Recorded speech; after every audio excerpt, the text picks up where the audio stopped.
இன்றைக்கும் நம்ம சில காரியங்களை வேதத்திலிருந்து தியானித்து நம்ம ஜெபிக்க போகிறோம். எப்பொழுதுமே நாம் செய்ய வேண்டியதை நாம் செய்யும் பொழுது ஆண்டவர் செய்ய வேண்டியதை ஆண்டவர் செய்வார். ஹல்லேலூயா. எல்லாரும் வாய்களை திறந்து சொல்லலாமா? நான் செய்ய வேண்டியதை நான் செய்யும் பொழுது ஆண்டவர் செய்ய வேண்டியதை ஆண்டவர் எனக்காக செய்வார். ஹல்லேலூயா.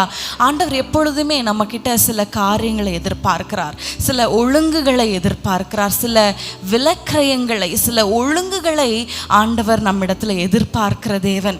வேதத்துல பார்க்கிறோம், நீ என்னை நோக்கி கூப்பிடு, அப்பொழுது நான் உனக்கு அறியாததும் எட்டாததுமான பெரிய காரியங்களை உனக்கு அறிவிப்பேன். நம்முடைய ஆண்டவர் வேண்டிக் கொள்வதற்கும் நினைப்பதற்கும் மிகவும் அதிகமாய் கிரியை செய்கிறவர் தான். நாம் வேண்டிக் கொள்வதற்கு முன்னமே நம்முடைய தேவைகளை அறிந்தவர் தான். ஆனால் இந்த வசனம் சொல்லுகிறது, நீ என்னை நோக்கி கூப்பிடு. ஹல்லேலூயா. ஆண்டவர் நம்மிடத்தில் என்ன எதிர்பார்க்கிறார்? நாம் ஜெபிக்கணும், அவரை நோக்கி கூப்பிடணும். கூப்பிடும் பொழுது நான் உனக்கு பெரிய காரியங்களை அறிவிப்பேன் என்று ஆண்டவர் சொல்லுகிறார். ஹல்லேலூயா. லாசருடைய கல்லறையில மரித்த லாசருவையே ஆண்டவர் எழுப்ப போகிறார். ஆனா அந்த கல்லறையில் இருக்கிற கல்லை அவரால் புரட்ட முடியாதா? அவரால் புரட்ட முடியும். ஒரு வார்த்தையில் அவரால் புரட்ட முடியும். ஆனால் அங்கே ஆண்டவர் சொல்லுகிறார், இந்த கல்லை புரட்டி போடுங்கள், இந்த கல்லை புரட்டி போடுங்கள். இன்றைக்கு ஆண்டவர் உங்களை பார்த்து சொல்லுகிறார், நீ செய்ய வேண்டியதை நீ செய்யும் பொழுது நான் செய்ய வேண்டியதை நான் செய்வேன். ஹல்லேலூயா. என்னுடைய வாழ்க்கையில் கூட என் தாயார் இறந்து போகும் பொழுது என்ன செய்வதுனே தெரியாது. ஜெபம் நடத்தணும்னா சும்மா நடத்திட முடியுமா சொல்லுங்க? ஜெபம் நடத்தலாம், ஆனால் உண்மையாகவே ஆண்டவர் நடத்தும் பொழுது தான் அது ஒரு யூஸ்ஃபுல்லாக மற்றவர்களுக்கு பிரயோஜனமாக இருக்கும் இல்லையா? அப்பொழுது நான் எல்லாரும் சொன்னாங்க, நீ தான் ஜெபம் நடத்தணும், ஆண்டவர் உன்னை தான் உங்கள் அம்மாவுடைய பிளேஸில் வச்சுருக்கார் அப்படின்னு சொல்லும் பொழுது அது எனக்கு மிகவும் வியப்பாக இருந்தது. அது அது அது கிரகிக்கக்கூடாத முடியாததாக இருந்தது. அப்போ ஆண்டவர் சொன்னார், நீ போய் நில்லு, நான் நடத்துவேன். ஹல்லேலூயா. அதே போல தான் ஒவ்வொரு நாளும் ஆண்டவர் சமூகத்தில் போய் உட்காரும் பொழுது பாருங்க, ஒரு டாப்பிக்கை கொடுப்பார், கடகடன்னு அடுத்த வசனத்தை ஆண்டவர் ஞாபகப்படுத்துவார், உடனே அடுத்த பாயிண்ட்டுக்கு அடுத்த வசனத்தை ஞாபகப்படுத்துவார். நான் போய் செஞ்சதெல்லாம் அவர் சமூகத்தில் போய் உட்கார்ந்தேன். ஹல்லேலூயா. நான் போகிறேன் ஆண்டவரே, நான் ஊழியம் செய்கிறேன் ஆண்டவரே என்று எடுத்த ஒரே ஒரு சின்ன ஸ்டெப் தான் பாருங்க இந்நாள் வரைக்கும் என்னை நடத்தி கொண்டிருக்கிறார். ஹல்லேலூயா. ஸோ இன்றைக்கு ஆண்டவர் உங்களிடத்துல கேட்கிறது என்ன தெரியுமா? நீங்க செய்ய வேண்டியதை நீங்க செய்யணும். ஹல்லேலூயா. மோசேயை பார்த்து ஆண்டவர் சொல்லுகிறார், நீ அதிகாலமே அந்த வசனத்தை வாசிக்கலாமா? யாத்திராகமம் 34ஆம் அதிகாரம் 2ஆம் வசனம் நினைக்கிறேன். விடியற் காலத்தில் நீ ஆயத்தமாகி சீனாய் மலையில் ஏறி அங்கே மலையின் உச்சியில் காலமே என் சமூகத்தில் வந்து நில். ஆண்டவர் சொல்லுகிறார், நீ வந்து நில்லு, ஆயத்தப்படு, நீ காலையிலே எழும்பி என் சமூகத்தில் வந்து நில் என்று ஆண்டவர் சொல்லுகிறார். மோசே அதை செய்கிறார். பாருங்க என்ன நடந்தது. 5ஆம் வசனத்தில் பார்க்கும் பொழுது ஆண்டவர் மேகத்திலே இறங்கி வந்தார். ஹல்லேலூயா. ஹல்லேலூயா. நம்ம எல்லாரும் நம்ம ஜெபிக்கிறோம், ஆண்டவரே இதை செய்யுங்க, அதை செய்யுங்க, அப்பா இறங்கி வாங்க, அபிஷேகம் பண்ணுங்க, அது பண்ணுங்க, இது பண்ணுங்க. ஆனால் ஆண்டவர் நம்மகிட்டையும் சில காரியங்களை எதிர்பார்க்கிறார் இல்லையா? நம்ம அந்த காரியங்களை நம்ம பார்க்க போகிறோம். ஒரு முறை ஒரு கடல்ல இரவு நேரத்தில் ஒரு போர்க்கப்பல் அப்படியே பயணித்து கொண்டிருந்ததாம். ஒரு போருக்கு சென்று கொண்டிருந்தது. அப்பொழுது அவங்களுக்கு எதிரே ஒரு லைட் தெரிஞ்சது. ஒரு சிறிய கப்பல் வருகிறது போல் அவங்களுக்கு தென்பட்டது. உடனே அவங்க அந்த கப்பலுக்கு ஒரு சிக்னல் அனுப்புனாங்களாம், எங்களுடைய பாதையில் நீங்கள் வந்து கொண்டு இருக்கிறீங்க, நாங்கள் ஒரு போர்க்கப்பல், உங்கள் பாதையை மாற்றிக்கொள்ளுங்க, இல்லைன்னா உங்களை நாங்கள் அழித்து விடுவோம் அப்படின்னு சொல்லி ஒரு சிக்னல் அனுப்புனாங்களாம். உடனே அந்த சைட்லேருந்து ஒரு பதிலும் இல்லை. திரும்பவும் சில குறிப்பிட்டு இவ்வளோ மணி நேரத்துக்குள்ளே நீங்கள் உங்கள் பாதையை மாற்றலைன்னா உங்களை நாங்கள் அழித்து விடுவோம் அப்படின்னு சொன்னோடனே அந்த சைட்லேருந்து ஒரு மெல்லிய ஒரு பாவப்பட்ட ஒரு குரல் கேட்டுச்சான். அங்கே அந்த லைட் ஹவுஸில் ஒரு ஆப்ரேட்டர் பேசுகிறாரு, இது லைட் ஹவுஸ் சார், எங்களால் மாற முடியாது, நீங்கள் மாறி போங்க. பாருங்கள், அந்த லைட் ஹவுஸை ஒரு கப்பல்னு நினச்சி இவங்க அதில் ஒரு குண்டையோ அதை மோதி போயிருந்தாங்கன்னா பெரிய சேதம், தேவையற்ற சேதம். ஒரு கலங்கரை விளக்கம் எவ்வளோ முக்கியம் இல்லையா கப்பல்களுக்கு. ஆனால் அதையே அழித்து போட அவங்க நினச்சிருப்பாங்க. ஆனால் பாருங்கள், நம்ம இந்த காரியத்தில் என்ன அறிந்து கொள்கிறோம், நம்ம சில காரியங்களை மாற்றிக்கொள்ளணும். ஹல்லேலூயா. நான் இப்படி தான் போவேன், நான் போர்க்கப்பல், நான் பயங்கரமான போர்க்கப்பல், நான் இந்த வழியாக தான் போவேன், அப்படி அல்ல. ஆண்டவர் சில நேரத்தில் சில காரியங்களை சொல்லும் பொழுது அது நம்முடைய நன்மைக்காக இருக்கும்.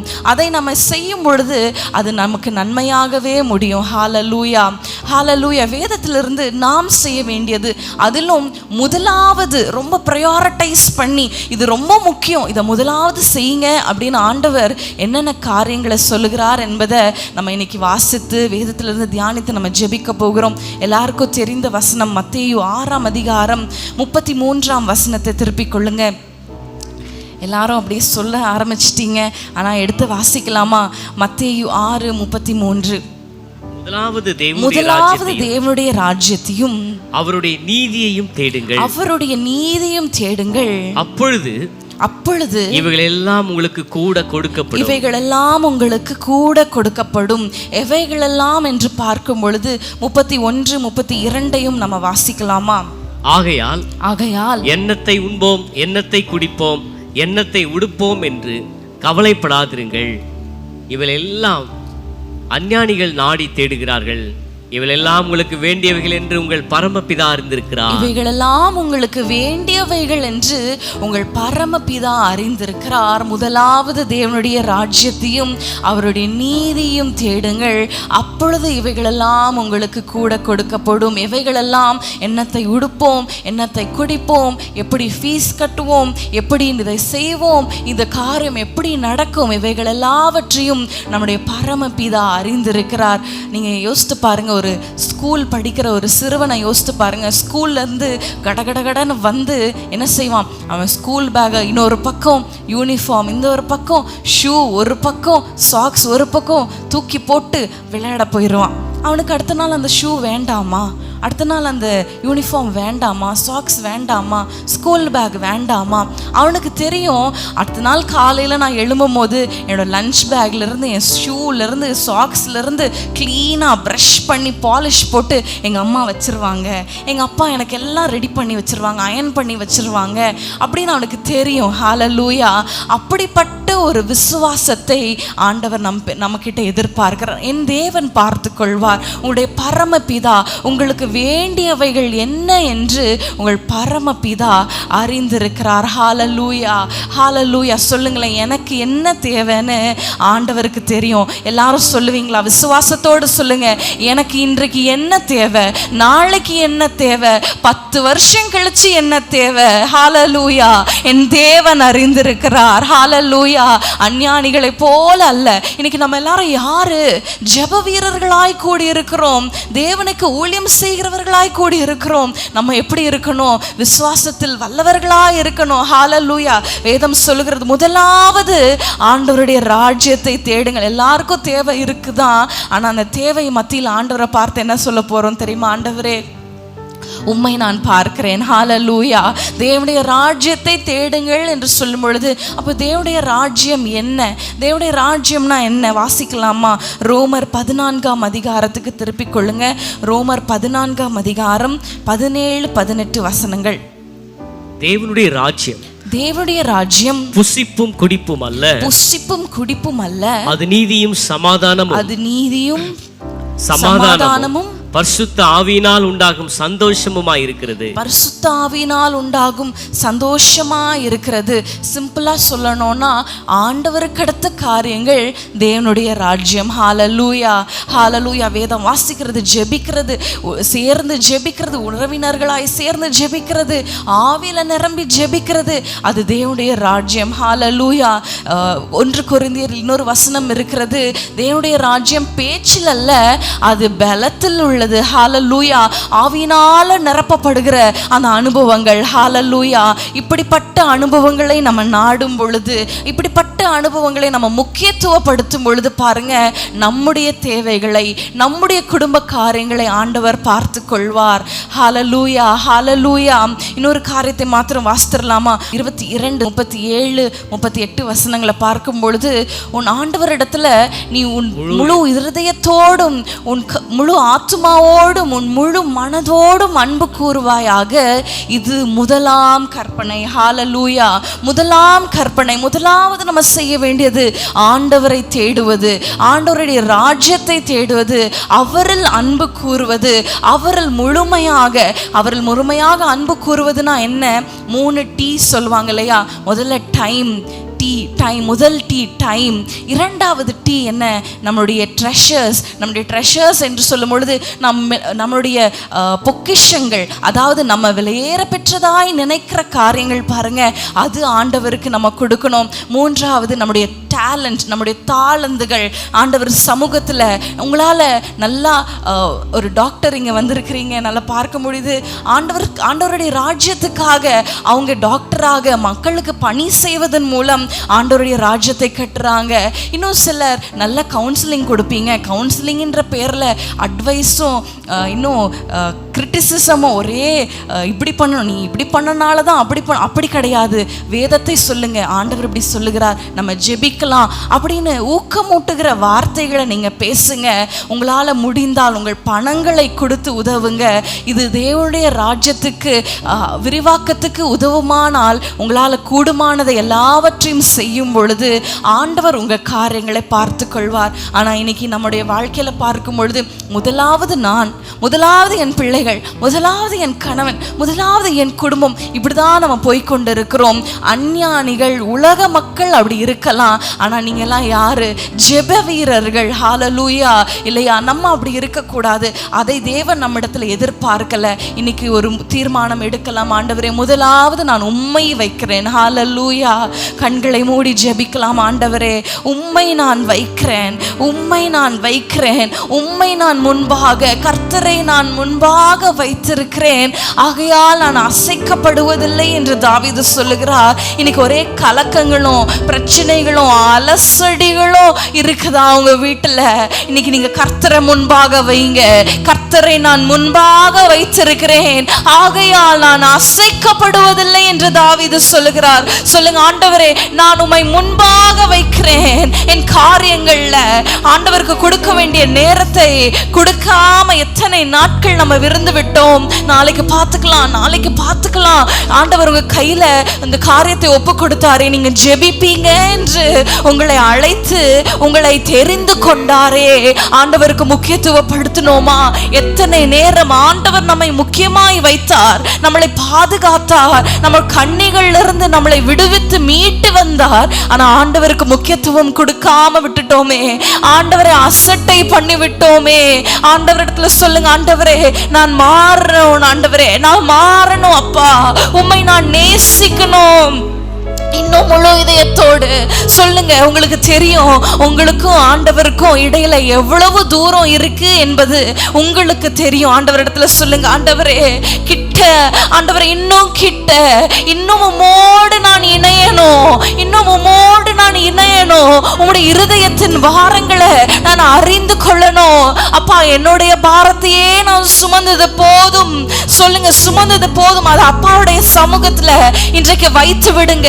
இன்றைக்கு பல விதமான பாரங்களும் நிந்தைகளும் கஷ்டங்களும் கண்ணீரின் மத்தியில நொந்து போய் நான் வந்திருக்கிறேனே நீங்க சொல்றீங்களா? இந்த சமூகத்துல ஆண்டவரிடத்துல சொல்லுங்கப்பா, ஏன் பாரத்தை, ஏன் கவலைகளை உங்க இடத்துல வைக்கிறேன், உங்க இடத்துல வைக்கிறேன். இனி நான் இதை சுமக்க போவதில்லை, இனி நான் சுமக்க போவதில்லை. சொல்லுங்க, வாய்களை திறந்து ஜெபிங்க. அப்பா, உம்மை நான் பிரதிபலிக்கணும், இன்னும் ஜெபிக்கணும், ஆவியில நிரம்பி இருக்கணும். ஹalleluya, ஆவியில நிரப்பப்பட்டு இருக்கணும். 24 ஹவர்ஸும் ஆவியில நிரப்பப்பட்டு இருக்கணும். சொல்லுங்க, ஆண்டவரே அப்பா, இந்த ஜெபத்தை கேட்டதற்காக ஸ்தோத்திரம். முதலாவது தேவனுடைய ராஜ்யத்தை தேட இன்றைக்கு எங்களை ஒப்பு கொடுத்து நாங்கள் ஜெபிக்கிறோம். இயேசுவின் நாமத்தில் பிதாவே, ஆமென். அசைக்கப்படுவதில்லை, நான் அசைக்கப்படுவதில்லை, அசைக்கப்படுவதில்லை, நான் அசைக்கப்படுவதில்லை. கர்த்தரை நான் முன்பாக வைத்து விட்டேன், நான் அசைக்கப்படுவதில்லை. கர்த்தரை நான் முன்பாக வைத்து விட்டேன், நான் அசைக்கப்படுவதில்லை. கைகளை பாடலாமா? அசைக்கப்படுவதில்லை, நான் அசைக்கப்படுவதில்லை, அசைக்கப்படுவதில்லை, நான் அசைக்கப்படுவதில்லை. கர்த்தரை நான் முன்பாக வைத்து விட்டேன், நான் அசைக்கப்படுவதில்லை. கர்த்தரை நான் முன்பாக வைத்து விட்டேன், நான் அசைக்கப்படுவதில்லை. ஜீவனுள்ள தேவனை பற்றி கொண்டே காலை நீரை ஒன்றும் நெருங்காது. ஜீவனுள்ள தேவனை பற்றி கொண்டே காலை நீரை ஒன்றும் நெருங்காது. ரட்சகர் என்னோடு அணைத்துக் கொண்டே சாத்தானின் சேனை என்னை அணுகாது. ரட்சகர் என்னோடு அணைத்துக் கொண்டே சாத்தானின் சேனை என்னை அணுகாது. அசைக்கப்படுவதில்லை, நான் அசைக்கப்படுவதில்லை, அசைக்கப்படுவதில்லை, நான் அசைக்கப்படுவதில்லை. கர்த்தரை நான் முன்பாக வைத்து விட்டேன், நான் அசைக்கப்படுவதில்லை. கர்த்தரை நான் முன்பாக வைத்து விட்டேன், நான் அசைக்கப்படுவதில்லை. ஹல்லேலூயா. முதலாவது தேவனுடைய ராஜ்யத்தை தேடுங்கள். ஹல்லேலூயா. இரண்டாவது ஒரு காரியத்தை பார்க்கலாமா? மத்தேயு 13:30 வாசிக்கலாம். மத்தேயு 13:30. அறுப்பு காலத்தில் தான் அறுக்கிறவர்களை நோக்கி முதலாவது களைகளை பிடுங்கி அவைகளை சுட்டெரிக்கிறதற்கு கட்டுகளாக கட்டுங்கள். கோதுமையையோ என் களஞ்சியத்தில் சேர்த்து வையுங்கள் என்பேன் என்று சொன்னான் என்றார். ஆமென். ஹல்லேலூயா. இங்க ஒரு முதலாவது என்ற ஒரு காரியத்தை பார்க்கிறோம். வாசிப்போமா சத்தத்தை உயர்த்தி? முதலாவது களைகளை பிடுங்கி. ஹல்லேலூயா. களைகளை பிடுங்கி. களைகள் பார்க்கும் பொழுது நம்ம ஒரு நர்சரியில போய் ஒரு செடியை வாங்கிட்டு வந்தாலும் ஒரு 10 நாள் கழிச்சு பார்க்கும்போது அதில் புல்லெல்லாம் வளர்ந்துருக்கும், தேவையற்ற செடிகளெல்லாம் வளர்ந்துருக்கும். அந்த செடிகளெல்லாம் என்ன செய்யும்? அந்த அந்த மெயினாக நம்ம வளர்க்கிற செடியோட எல்லா சத்துக்களை உறிஞ்சி விடும் இல்லையா? தேவையற்ற அந்த செடிகள் இருக்கும் பொழுது அந்த அந்த முதன்மையாக இருக்கிற அந்த செடி நல்லா வளர விடாதபடிக்கு அது தடை செய்கிறதா இருக்கிறது. இன்றைக்கு நம்முடைய வாழ்க்கையில் இருக்கிற களைகள் என்னென்ன காரியங்கள் தேவையற்ற களைகளாக இருக்கிறது உங்களுக்கு தெரியும். உங்கள் இருதயத்தில் யோசித்து பாருங்க. நம்ம வாழ்க்கையில் என்ன தேவையற்ற களைகள் இருக்குது? ஒருவேளை தேவையற்ற குணாதிசயங்கள் இருக்கிறதா நம்ம வாழ்க்கையில்? அது இருக்கும் பொழுது நம்ம வளர முடியாது. அந்த களைகள் நம்மை ஆவிக்குரிய வாழ்க்கையிலையோ குடும்ப வாழ்க்கையிலையோ இந்த உலக பிரகாரமான வாழ்க்கையிலையோ நம்மளுடைய ஓட்டத்தை அது தடை செய்கிற காரியமாக இருக்குது. இன்னைக்கு ஆண்டவர் சொல்லுகிறார், முதலாவது களைகளை பிடுங்குங்கள். ஹல்லேலூயா.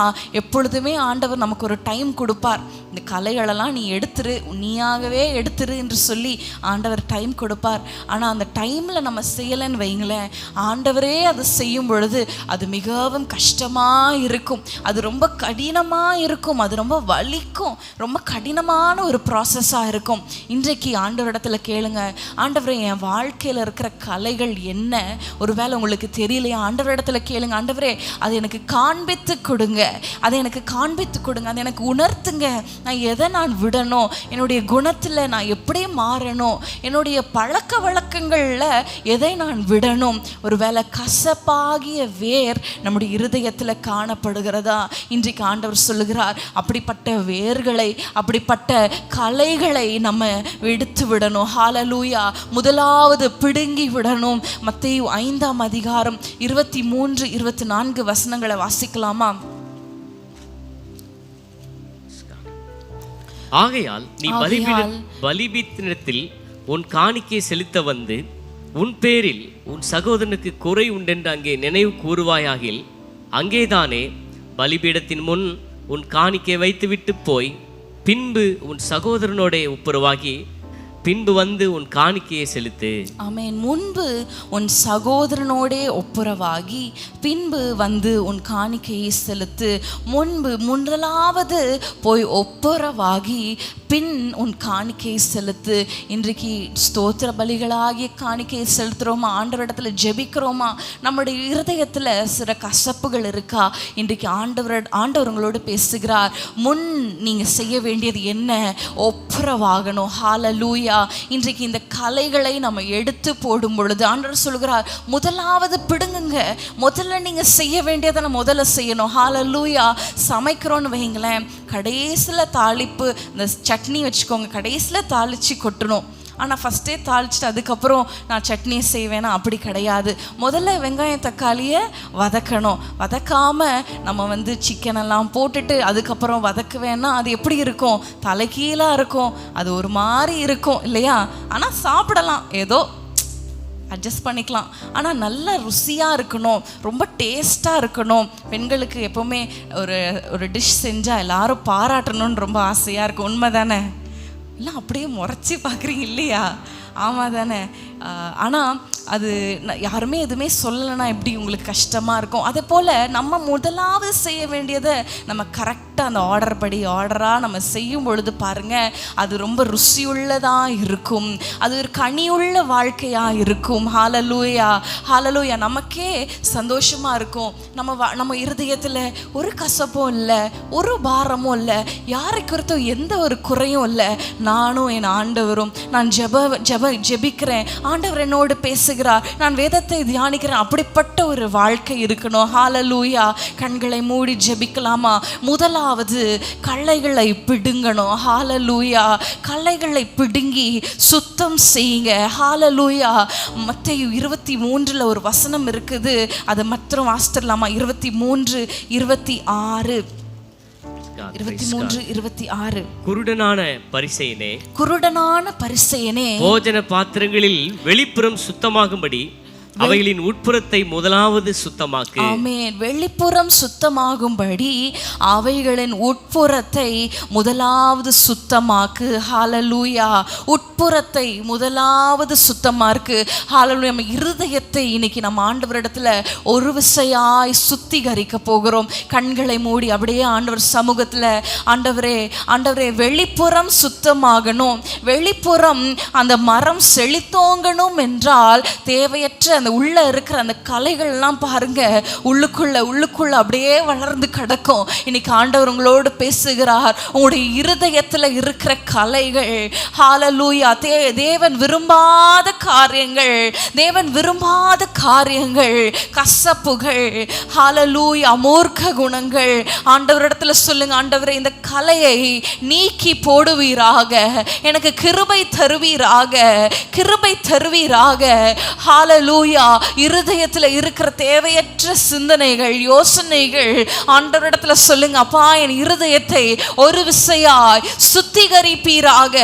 நானும் ஜெபிக்கிறேன், நானும் வேதம் வாசிக்கிறேன், நானும் ஜெப வீரர் தான், நானும் ஜெபக்குழு தலைவர் தான் வெளிப்புறமாய் சொல்லுகிறோம். உள்புறமாய் ஒரு இருதயம் எப்படி இருக்கிறது என்று ஆண்டவர் பார்த்து கொண்டிருக்கிறாரே. மற்றவர்களை குறை சொல்லி கொண்டு இருக்கிறீங்களா? மற்றவர்களை குற்றம் சாட்டி கொண்டு இருக்கிறீங்களா? மற்றவர்களை மற்றவர்களை குற்றம் சாட்டி கொண்டு இருக்கிறீங்க என்றா உங்களுக்குள்ளே உங்களை அறியாம ஒரு பெருமை, நான் அவங்கள போல அல்ல, நான் இப்படி, நான் அப்படின்ற அந்த பெருமை நிமித்தம் மற்றவர்களை குறை சொல்லி கொண்டு இருக்கிறீங்களா? ஆண்டவரிடத்துல மன்னிப்பு கேளுங்க. ஆண்டவரே, என்னை மன்னிப்பீராக, என் நாவை சுத்திகரிங்க, என் சிந்தனையை சுத்திகரிங்க. ஹல்லேலூயா. இருதயத்தை சுத்திகரிங்கப்பா. ஹல்லேலூயா. சில நேரம் நம்மையே அறியாம எரிச்சல், பொறாமை வருகிறதே. ஆண்டவரிடத்துல சொல்லுங்க, என்னை ஒரு விசையாய் தாழ்த்துகிறேன், என்னை தாழ்த்துகிறேன், என்னை தரைமட்டமாக்குகிறேன். தாழ்மை உள்ளவர்களுக்கு அவர் கிருபை அளிக்கிறாரே. ஹல்லேலூயா. அவர் சமூகத்துல இன்னைக்கு சொல்லுங்க, என்னை சுத்திகரிப்பீராக, சுத்திகரிப்பீராக. ஆண்டவரே, உமக்கு உகந்த பாத்திரமாய், ஹல்லேலூயா, எஜமான் கையில உள்ள பயனுள்ள பாத்திரமாய், ஒரு கனத்துக்குரிய பாத்திரமாய் என்னை மாற்றுங்கப்பா. ஆண்டவர் ஆசீர்வதிக்கணும், அபிஷேகிக்கணும், வரங்களை தரணும் நீங்க கேட்கிறீங்க. ஆனா பாத்திரம் சுத்தமா இல்லைன்னா ஆண்டவர் எப்படி அதுல அபிஷேகிக்க முடியும்? எப்படி ஒரு ஆவியை ஊற்ற முடியும்? எப்படி ஆசீர்வாதங்களை வாழ்க்கையில தர முடியும்? சுத்தம் வேணுமே, சுத்திகரிக்கணுமே. ஹல்லேலூயா. ரீபாலாபா ஷகரதலபரபா. குணத்துல, ஹல்லேலூயா, குணத்துல, பேச்சுல, எண்ணங்கள்ல, செயல்ல, ஹல்லேலூயா, என்னை சுத்திகரிப்பீராக, சாந்த குணத்தை தருவீராக. எங்கள் இருதயங்கள் உமக்கு ஏற்றதா இருப்பதாக, எங்கள் இருதயங்கள் ஏற்றதா இருப்பதாக. சொல்லுங்க ஆண்டவரே, ஏற்றதா இருப்பதாக. நான் பேசின வார்த்தைகளை எனக்கு மன்னியுங்க. என் கசப்புகளை நான் நீக்கி போட மன்னிக்கும் சுவாபத்தை எனக்கு தருவீராக. சொல்லுங்க, மன்னிக்கும் சுவாபம், மன்னிக்கும் சுவாபம், மன்னிக்கும் சுவாபம் ஒவ்வொருவருக்கும் இறங்குவதாக இயேசுவின் நாமத்தினால. ஜெபத்தை கேட்கிறதற்காக நன்றி, இயேசுவின் நாமத்தில் பிதாவே, ஆமென். சுத்தம் விரும்பும் சுத்த ஜோதியே, விரும்பா அசுத்தம் யாவும் நீக்குமே. சுத்தம் விரும்பும் சுத்த ஜோதியே, விரும்பா அசுத்தம் யாவும் நீக்குமே. பாவி நீச பாவினாயா, தேவா இரக்கம் செய்ய மாட்டீரோ. பாவி நீச பாவினாயா, தேவா இரக்கம் செய்ய மாட்டீரோ. பரிசுத்தர் கூட்டம் நடுவில் ஜொலித்தேடும் சுத்த ஜோதியே, ஆரூபியே வேளையில் ஆதியார் என்ற மாறியோ.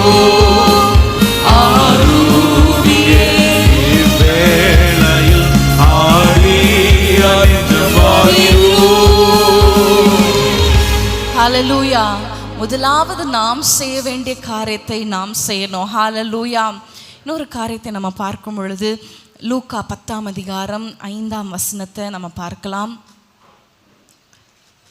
லூக்கா 10ஆம் ஒரு அதிகாரம். வீட்டில் பிரவேசிக்கிற போது, ஒரு வீட்டில் பிரவேசிக்கிற போது, இந்த வீட்டுக்கு சமாதானம் உண்டாவதாக என்று முதலாவது சொல்லுங்கள். ஆமென். இந்த வீட்டுக்கு சமாதானம் உண்டாவதாக என்று முதலாவது சொல்லுங்கள். ஒரு வீட்டில் பிரவேசிக்கிற போது இந்த வீட்டுக்கு சமாதானம் உண்டாவதாக என்று முதலாவது சொல்லுங்கள். இன்னைக்கு நீங்கள் ஒரு வீட்டுக்கு போறீங்கன்னு வைங்க, நீங்கள் முதலாவது என்ன செய்கிறீங்க சொல்லுங்க? அந்த வீட்டில் என்ன டிவி இருக்குது, என்ன ஃப்ரிட்ஜ் இருக்குது, எப்படி நீட்டாக வச்சுருக்காங்களா, குப்பையாக வச்சுருக்காங்களா, இல்லை அப்படிதான் நம்முடைய பார்வை இருக்குது. ஆனால் இன்றைக்கி ஆண்டவர் நம்ம இடத்துல சொல்லுகிறார், ஒரு வீட்டில் பிரவேசிக்கிற போது இந்த வீட்டுக்கு சமாதானம் உண்டாவதாக என்று முதலாவது சொல்லுங்கள். ஹல்லேலூயா. இந்த முதலாவது என்ற வார்த்தை பாருங்கள், திரும்ப திரும்ப நம்ம வாசித்த எல்லா வசனங்களிலும் திரும்ப திரும்ப வருது. ஆண்டவர் ஒரு வார்த்தையை அங்கே குறிப்பிடுகிறார் என்றால் அது அர்த்தம் இல்லாமல் இருக்காது.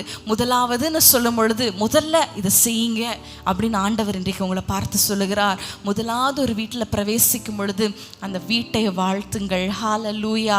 இன்னைக்கு எல்லாரும் நம்ம யாரும் யார் வீட்டுக்கு போகிறதே இல்லை, அப்படி தானே?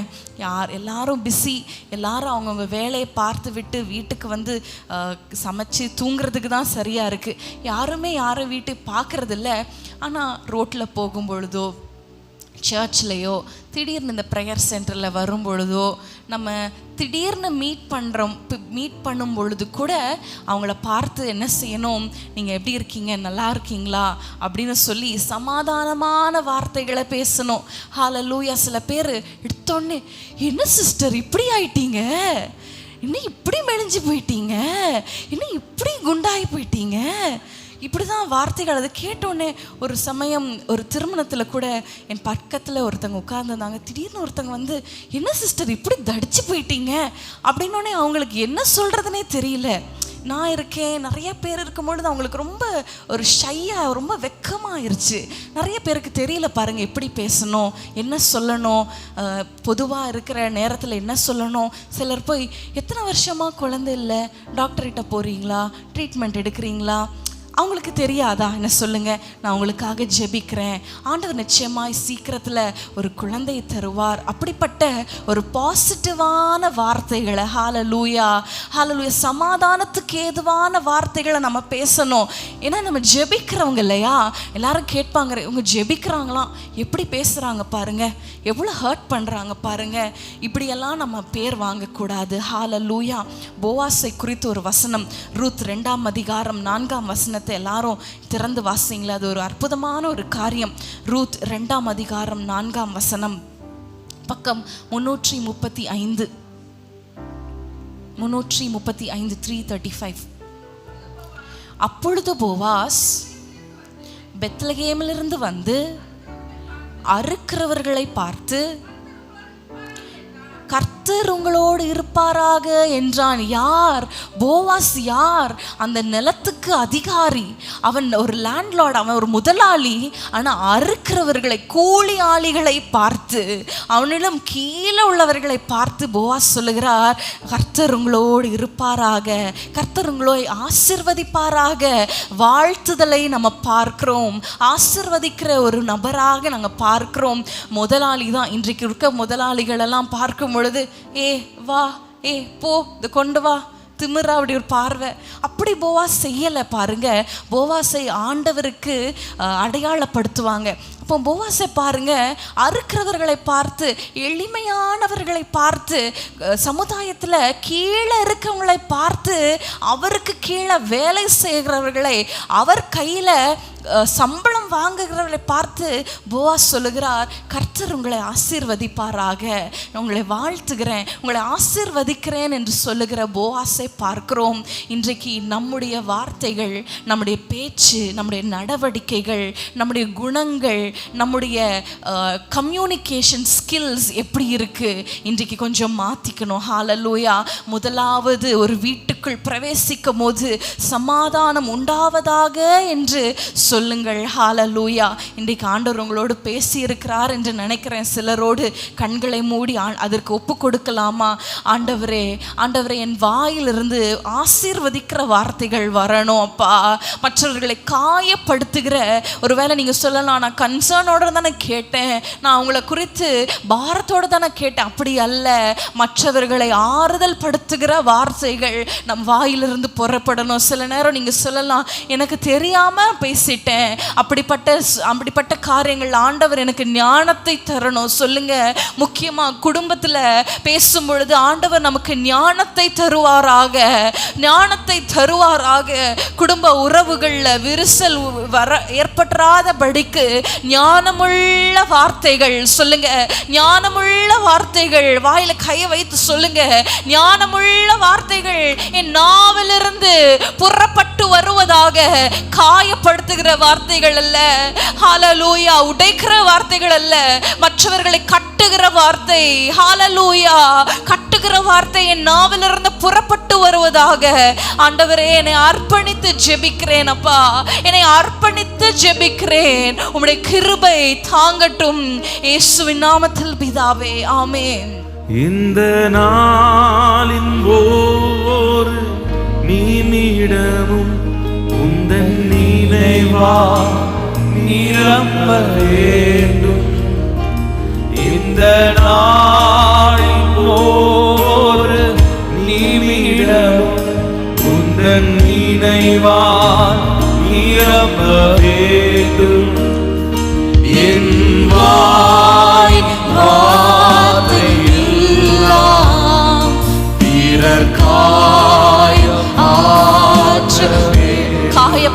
உள்ளத்தை ஆற்றுகிறதா இருக்கணும்.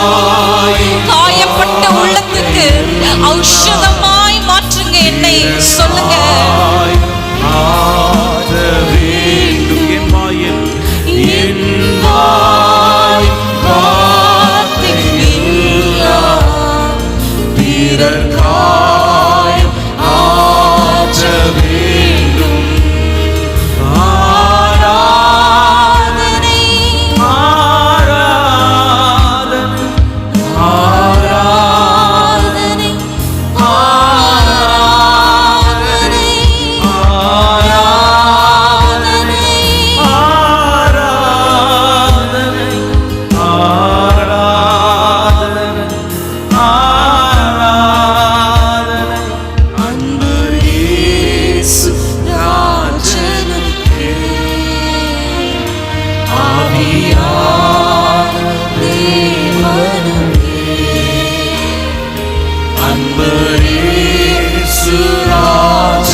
ஹல்லேலூயா.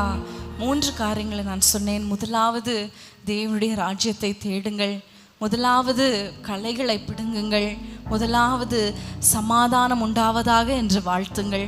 கடைசியாக ஒரே ஒரு காரியம், 1 ராஜாக்கள் 17ஆம் அதிகாரம் 13 மற்றும் 15 வசனங்களை நம்ம வாசிக்கலாம்.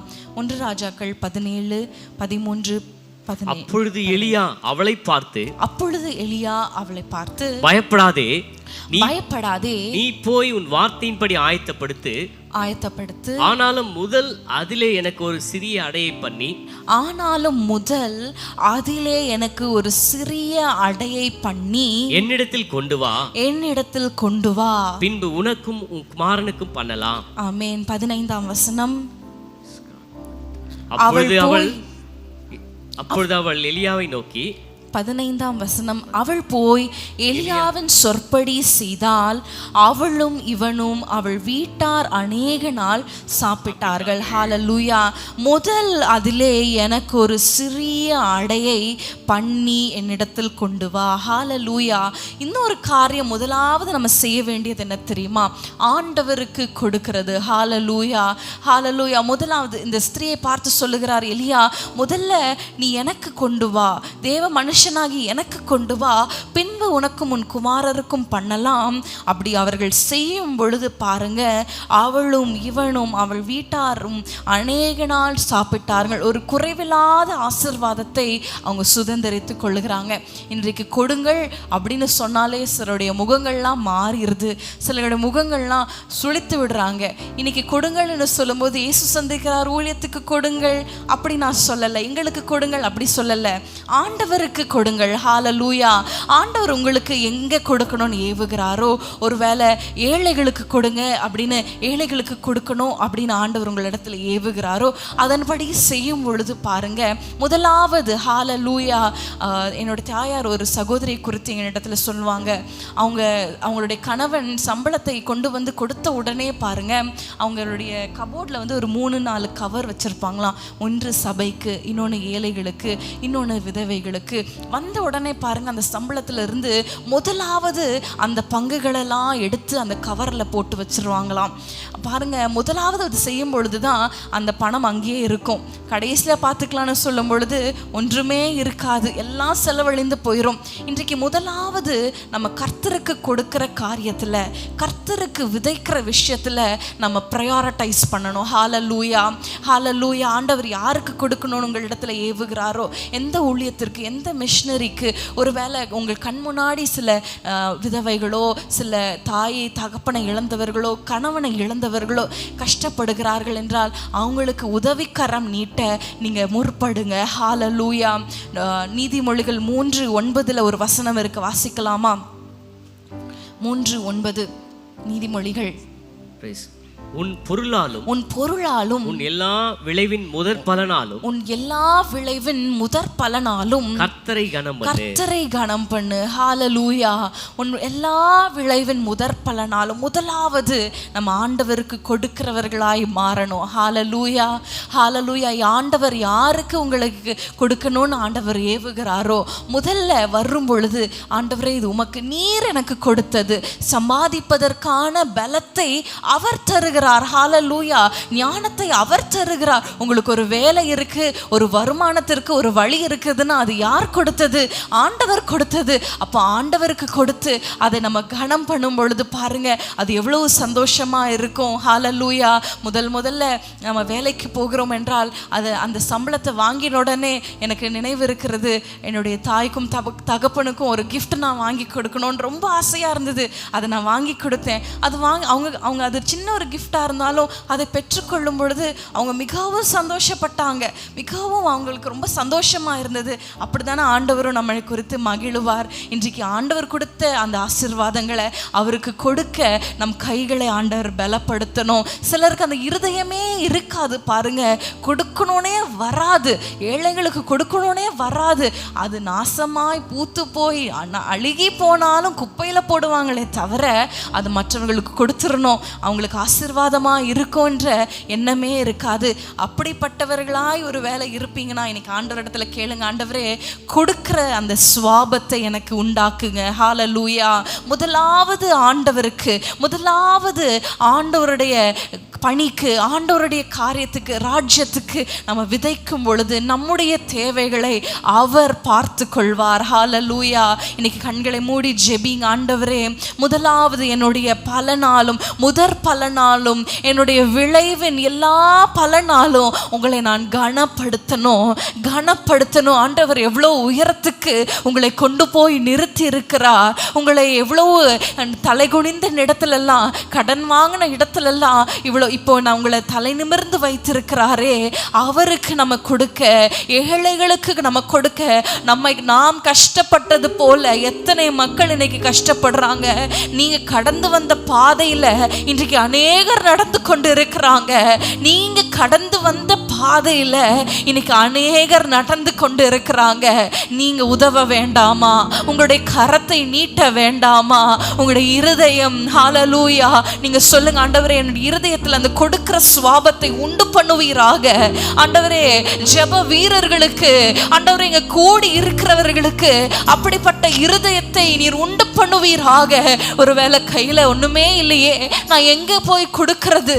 ஆண்டவரே என்னை ஆசீர்வதியும் என்று சொல்லுகிறவருடைய கரங்களை நீர் பலப்படுத்துவீராக, நீர் பலப்படுத்துவீராக. அப்பா, கொடுக்கிறவர்களாய், கடன் கொடுக்கிறவர்களாய், மற்ற குடும்பங்களை ஆதரிக்கிறவர்களாய், சொல்லுங்க ஆண்டவரே, மற்ற குடும்பங்களை நான் ஆதரிக்கிறவளாய் நான் மாறுவதாக, என் வாழ்க்கை அப்படியாக மாறுவதாக. இன்றைக்கு இருக்கிற தரித்திரம், வறுமை, கஷ்டம், எல்லா கடன்கள் மாறுவதாக இயேசுவின் நாமத்தினால. ஆண்டவரே உமக்கு, உம்முடைய ஊழியத்துக்கு, மிஷனரி ஊழியங்களுக்கு, ஏழைகளுக்கு, விதவைகளுக்கு ஆண்டவரை கரம் நீட்டுகிறவர்களாய் எங்களை மாற்றுங்க.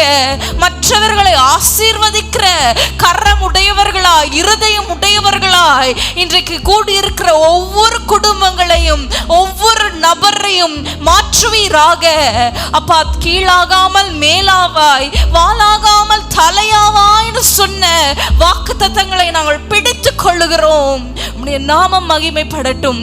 இயேசுவின் நாமத்தில் பிதாவே, ஆமென். அன்பான தேவனுடைய பிள்ளைகளே, இச்செய்தி உங்களுக்கு மிகுந்த ஆசீர்வாதமாக இருந்ததென்று நாங்கள் நம்புகிறோம். தொடர்ந்து எங்கள் செய்திகளை கேட்டு கர்த்தருக்குள் ஆசீர்வதிக்கப்பட ஜீசஸ் மீட்ஸ் மினிஸ்ட்ரீஸ் என்கிற எங்கள் யூடியூப் சேனலை சப்ஸ்கிரைப் செய்யுங்கள். மேலும் உங்கள் ஜெப உதவிக்கு எங்களோடு நீங்கள் தொடர்பு கொள்ள வேண்டிய தொலைபேசி எண் 9842252836 மற்றும் 7299546363. Email gpsrobinson@hotmail.com. கர்த்தர் உங்களை ஆசீர்வதிப்பாராக.